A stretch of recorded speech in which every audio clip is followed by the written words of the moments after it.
Farm, Food, Facts, where every farmer, every acre, and every voice matter. Welcome to the Farm Food Facts Interactive Podcast presented by the U.S. Farmers and Ranchers Alliance. U.S. Farmers and Ranchers Alliance wants to be your resource for all things food and agriculture. This weekly podcast on Wednesdays from 11:30 to 12 Central Time offers CPGs, retailers, and food trade media a central location to access food and agriculture news and the opportunity to engage directly with a farmer or rancher and sustainability thought leaders in real time. Today, U.S. Farmers and Ranchers Alliance CEO Erin Fitzgerald discusses how today's farmers honor the harvest and how food retailers can support the initiative in-store and in their promotions. Zia Daniell Wigder, co-founder and chief global content officer at Groceryshop, will share why it's important for farmers and ranchers to be included in the discussions with grocery and e-commerce retailers. For the food news of the week, we'll be talking about Rotterdam's harbor, which is home to the world's first floating dairy farm. Transparency comes to Thanksgiving as brands offer traceable turkey programs via blockchain to consumers. For our post-hurricane update, farmers are feeling the pain as rising costs and lower prices put further pressure on operations. And robots as cattle drivers are improving animal welfare and employee safety. Emily Buck, PhD, Ohio crop and sheep farmer and professor at Ohio State University, joins us to discuss soil erosion, pesticide runoff, the Conservation Reserve Program, and her recent discussions with retailers at Groceryshop. Farm Food Facts will last no more than 30 minutes. If there are any questions that we're not able to get to, Paul Spooner from USFRA will follow up directly. Let's get started. Erin, Thanksgiving, Americans' foremost food holiday, is right around the corner. We often hear the term honor the harvest. What does it really mean? Honor the harvest is really a mindset about recognizing what it takes to produce food in the 21st century. In the United States, we have a lot of culture and interaction with food at our dinner tables, but we often have referred throughout our history, we've referred to land of milk and honey, a bread basket, amber ways of grain, and my favorite, blessed and bountiful. We even have a whole holiday dedicated to honoring the harvest, but we might not have identified what it takes to honor the harvest in the 21st century. We have unprecedented change that's happening in agriculture, that we have to produce 70% more food with 2% less land, and we have this crazy thing that we call climate change. Another way to look at it is that we have 40 chances to produce as much food as we've produced in all of mankind in the last 8,000 years. It's going to require incredible change, and we need to maybe think about our food as our greatest natural resource harvested from our land. Farmers cannot do this for us in the next 40 years if we do not value food as one of the greatest natural resources and use it for its intended highest purpose, which is to nourish people, then nourish animals, and then replenish the land to grow more food.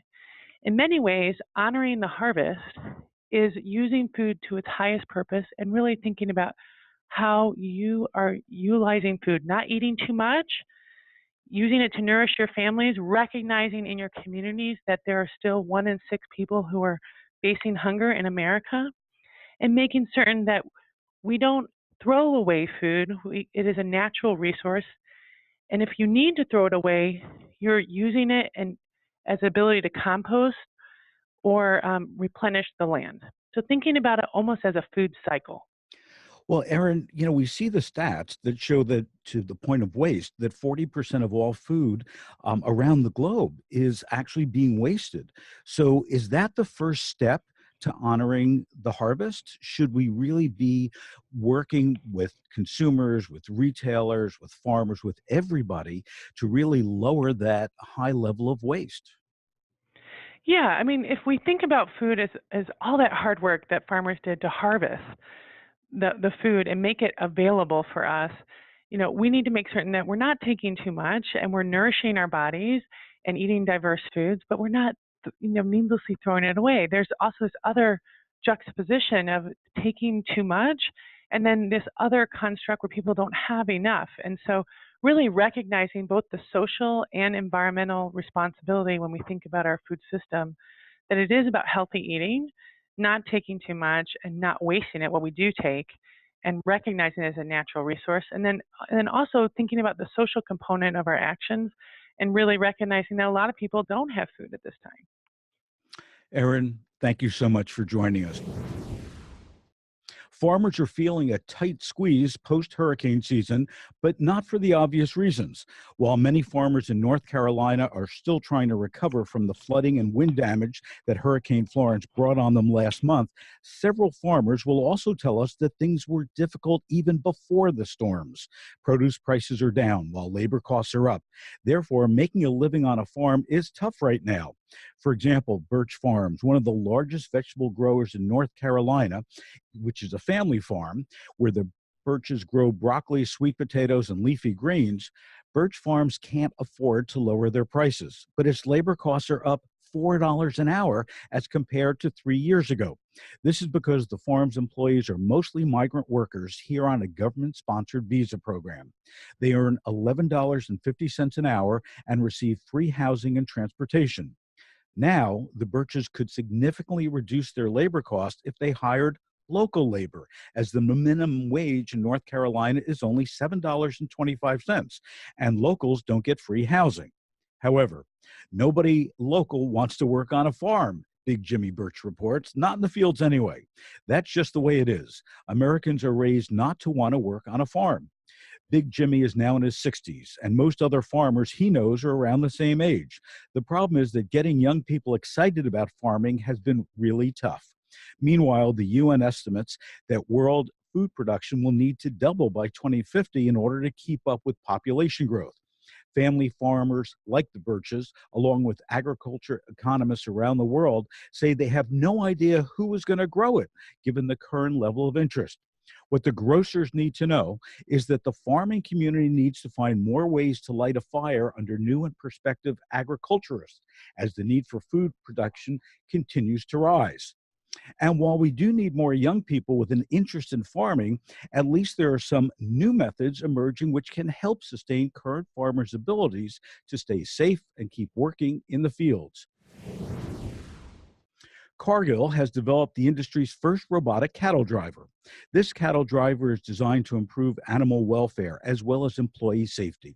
The robots will be able to move cattle from their pens into the harvest area, which will reduce the stress to the animals by minimizing their proximity to humans. Employees can operate the robots from a catwalk above the pens, in turn reducing safety risks by keeping workers in the cattle yard away from the 1,300-pound animals. Sammy Rentera, the general manager of a Cargill beef plant in Nebraska, says the average bovine weighs almost 3/4 of a ton, and our plant processes several thousand heads of cattle every day.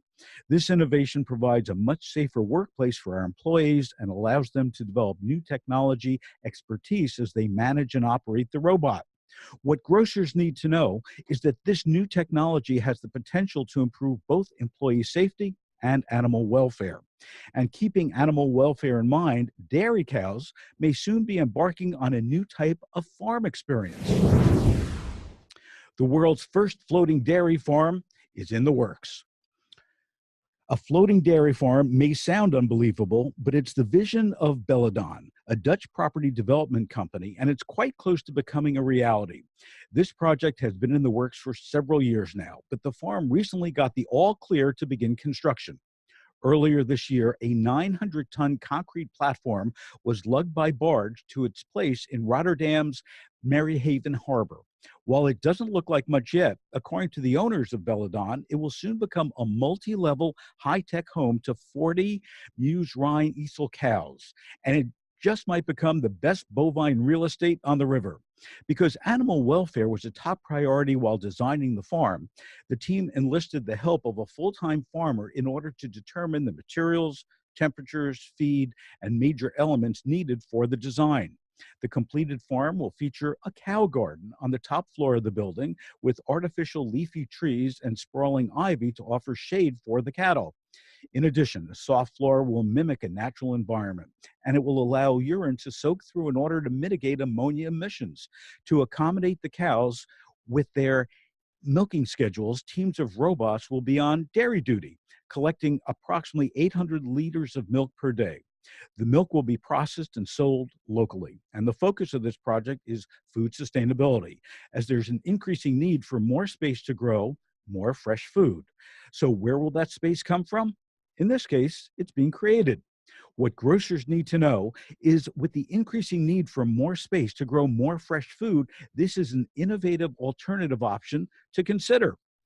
The cows may give thanks for these lush new floating farms, and keeping with this attitude of gratitude, the Thanksgiving holiday is just around the corner. This year, Cargill and Honeysuckle White will expand its Thanksgiving Traceable Turkey Programs and build on their commitment to food transparency. Traceable turkey programs are in place so that more consumers can know the name of the farmer who raised their Thanksgiving bird. The program uses blockchain technology so that consumers will be able to follow the entire lifestyle of their turkey, from the farm where they're raised to the facility where they're processed. This program was tested last year with the Honeysuckle White brand, and it was so popular that they've decided to nearly quadruple the number of traceable birds available in stores. By texting or entering an on-package code online, consumers can trace their turkey back to the family farm, view the farm story, see photos from the farm, and even read a message from the farmer. Cassie Long, Honeysuckle White's brand manager, says, "We launched this program as a pilot in 2017 and are expanding it this year to meet the increased consumer demand for farm-to-fork transparency. Now, more consumers can get to know the farmers that raise their turkeys and enjoy a family farm raised turkey this holiday season." What grocers need to know is that consumers will be able to give thanks to the family farmer who raised their holiday turkey. Third generation farmer Dr. Emily Buck and her husband John grow corn and soybeans on their farm in central Ohio, along with a flock of 40 Southdown sheep. Nestled within the Lake Erie and Mississippi River watersheds, their goal is to be environmentally conscious. Emily is also a professor of agriculture communication at Ohio State University. She's an active member of the Ohio Farm Bureau, Ohio Sheep Improvement Association, American Ag Editors Association, and serves as one of the U.S. Farmers and Rancher Alliance Faces of Farming and Ranching. Emily, welcome to Farm Food Facts. Thanks, Phil. It's exciting to be here. Let's start off with your commitment to the Conservation Reserve Program. What is it, and what are you and John doing? Well, the Conservation Reserve Program is something that the USDA and government have set aside to allow farmers to put land out of production. What this means is we don't have to use this land. We don't lose the money on the land. We get a small payment from the government to allow us to put this land back to its natural habitat. So we've got about 35 acres that currently is just sitting. It's a wetland area. And by not farming it, what has happened is a lot of the natural vegetation has grown back, a lot of natural habitat for animals, bees, pollinators, butterflies, all of the things that we're concerned about, we're making sure that we're giving a nice habitat to by setting this land aside. And, it's interesting if we look at National Geographic with their Animal Ark program and so on, they're really stressing continuously how we need these natural habitats to, frankly, preserve the earth. So I think what you and John are doing is fabulous. How widespread is this program with farmers throughout the country? Obviously it's a nationwide program. It depends on the area, how much it has been adopted over the years. A lot of times you see it in areas like ours where there's some wetlands or some land that isn't always the best for farming anyways. So farmers have decided if we can't use it that way, environmentally friendly, let's use it this way. We hear a lot about farmers and ranchers being stewards of the land. What does that mean? Is it exactly what you're describing with the conservation program, or does it go a lot further than that? It's all of the above, Phil. For us, what it means is We have this conservation land set aside, but we also have what we call buffer strips along our fields and waterways in our fields that allow the water to have its natural flow through the land. With our land sitting on two watersheds, Lake Erie and the Mississippi, both two very large watersheds that are used by millions of people, it's important what that water does when it comes off of our fields. So by putting those kinds of things in place, we make sure that there is no runoff from anything that we would put onto the fields. It also, again, gives us ability to add some natural habitats. The other things that we do, we practice 100% no-till farming. And what that means is when you go into your garden every year and you till up the soil before you plant, what you do is you mess up some of the natural fibers and things that are in that soil, some of the natural ingredients. And Well, bugs? we don't, and bugs and everything. And we don't do that. We don't go over the field that extra time and till up our soil, which means we have a lot more organic matter, a lot more natural matter. It allows for better drainage in the soil. It's a richer soil. And what it means for our environment is our tractors are going over our fields 2 less times than our neighbors who are tilling. So not only are we dealing, not compacting that soil, we're also not adding anything into the air with our tractor's exhaust. It's little things like that we can do as farmers to help make sure that the environment is safe for us, for our children in the future, and for our consumers. Emily, stay right there. I now want to introduce Zia Daniell Wigder, co-founder and chief global content officer at Groceryshop, to share why it's important for farmers and ranchers to be included in the discussions with grocery and e-commerce retailers, something that you did, Emily, just a couple weeks ago. Zia, welcome. Thanks. Tell us first, what is Groceryshop? Sure. So we are a new event focused on creating a new community that revolves all around innovation across grocery and CPG. So we just launched our first event in late October in Las Vegas. We had almost 2,300 people there in year one. And our goal really is to reach kind of the whole grocery and CPG community, everyone from the venture-backed startups, both tech companies and consumer brands, as well as established brands and retailers, investors, real estate companies, kind of the entire community of grocery, to talk about how this industry is changing. And what is it that you hope to achieve by bringing all these people together? So our goal with Groceryshop was similar to Shop Talk in that we felt this community didn't really exist. There were kind of subsets of the communities, at different events and with different organizations, but there wasn't one that brought everybody together in one place to talk about all of the changes that are happening in grocery and CPG today. And there are sort of two major things happening that, the first being all around the shift in consumer preferences and, greater concern over what they're consuming, whether that be food or what the products are putting on their bodies. The second piece of that is the digitization of grocery and CPG. And between those two trends, the entire industry is being upended. And so our goal is to bring people together to talk about these changes, to learn from each other, and really help map out what this industry is going to look like a few years from now, because it will be quite different. And, it's funny that the way you describe it, because that's actually what the U.S. Farmers and Ranchers Alliance does on the ag side, bringing all these disparate groups together to have one single voice. So why do you think that it's important that folks like U.S. Farmers and Ranchers Alliance participate in events like Groceryshop? Yeah, and I think that the two major trends that I talked about very much have an impact on what's happening with the farmers and ranchers and their entire businesses. The first, as I mentioned, kind of the shift in consumer preferences. The attributes of what they're looking to consume are changing quite a lot.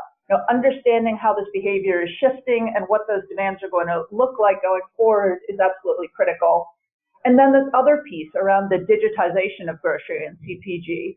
That's everything from the customer experience all the way through the supply chain. And so with Groceryshop, we're looking to bring together, again, not just kind of the brands and retailers that will be the ones selling the products, but everyone that's bringing to market new technologies, whether it be ag tech, whether it be, more broadly food tech going across the entire value chain, or whether it really be about e-commerce technologies that are going to be powering the sites that are selling a lot of the food going forward. Because as we know, only about 2 to 3% of groceries are sold online in the U.S. today, but people are predicting that going forward, that will be, 10, maybe 20% at some point. So understanding how these products are going to be sold and how they're going to be getting to consumers, whether that's going to be through last mile delivery or through store pickup, is going to be really critical for those that are, producing the items that are being sold in, everything from grocery stores to mass merchants to drugstores, convenience stores, dollar stores, kind of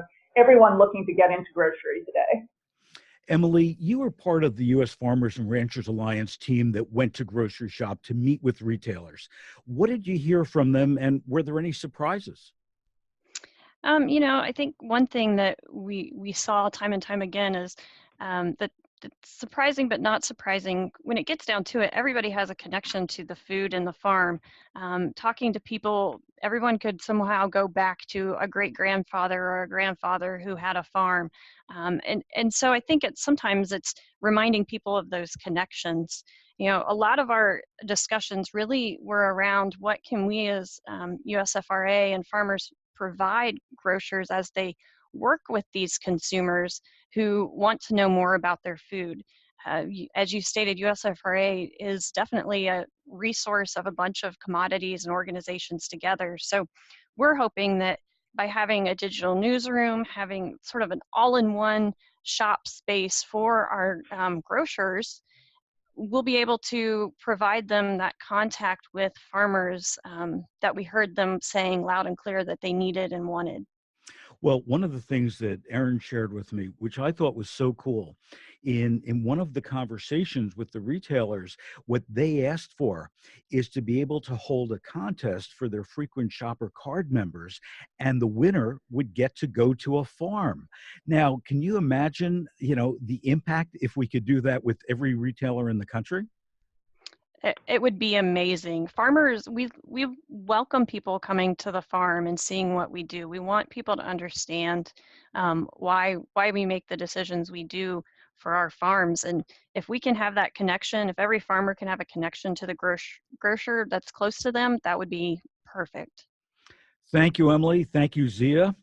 Thank you for joining us on Farm Food Facts. For more information on all things food and agriculture and to listen to our archives, please visit fooddialogues.com/Farm Food Facts.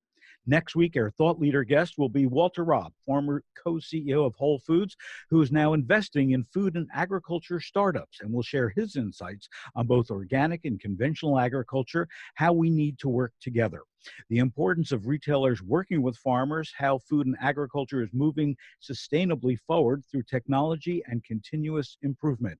Thanks again for joining us, and we'll see you next week.